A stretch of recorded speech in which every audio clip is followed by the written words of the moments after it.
ప్రభుత్వ అధికారులకు కోరుతున్నది ఒక్కటే, మా గ్రామ రైతులను జైలు నుండి విడుదల చేయగలరని అకిన్పేట్ గ్రామ రైతులు ముక్తకంఠంతో కోరుతున్నాము. మరియు మా రైతులు జైల్లో ఉండగా మేము ఎలాంటి నిర్ణయం తీసుకోము. కావున తమరు దయచేసి తెలంగాణ ప్రభుత్వం రైతులను విడుదల చేసిన తర్వాత ఆలోచన గ్రామంలో తీసుకొని ప్రభుత్వానికి మరియు అధికారులకు తెలియజేస్తాము. ముఖ్యంగా రైతుల జైలు నుండి విడుదల చేయగలరు.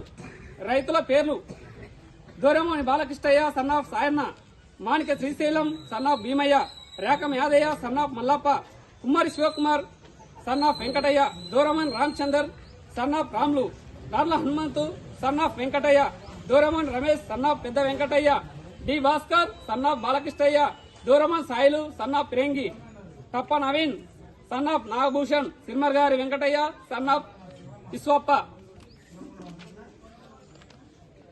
అకిన్పేట్ గ్రామ శివారులోని సర్వే నంబర్ 235, 236, 237, 238, 239, 240, 241, 242, 243, 244, 245, 247, 248, 249, 250, 251, 252 లో ఉన్న రైతులము అందరము మా యొక్క రైతులను విడుదల చేసిన తర్వాత తగు నిర్ణయం తీసుకుంటాము. ఇట్లు అకిన్పేట్ గ్రామ రైతులము.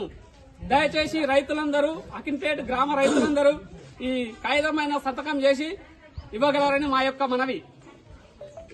అవసరం మా పైన ఎఫ్ఐఆర్లు అయినాయి. మాకు మానసిక వేద ఉంది. మేము అన్న మేరకు లేం, పుణ్యమైన కొద్దిగా వైశ్యంలో పని చేసుకునేటోళ్ళం. మాకు ఇవన్నీ ఏమిటికి అవసరం లేదు. మా బాధ మాకున్నది.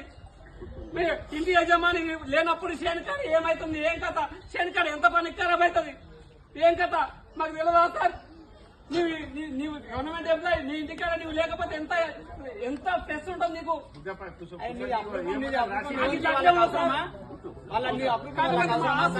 స్థిరాస్తులన్నీ కోల్పోయి అంటే రోడ్డు మీద మేము విచారణ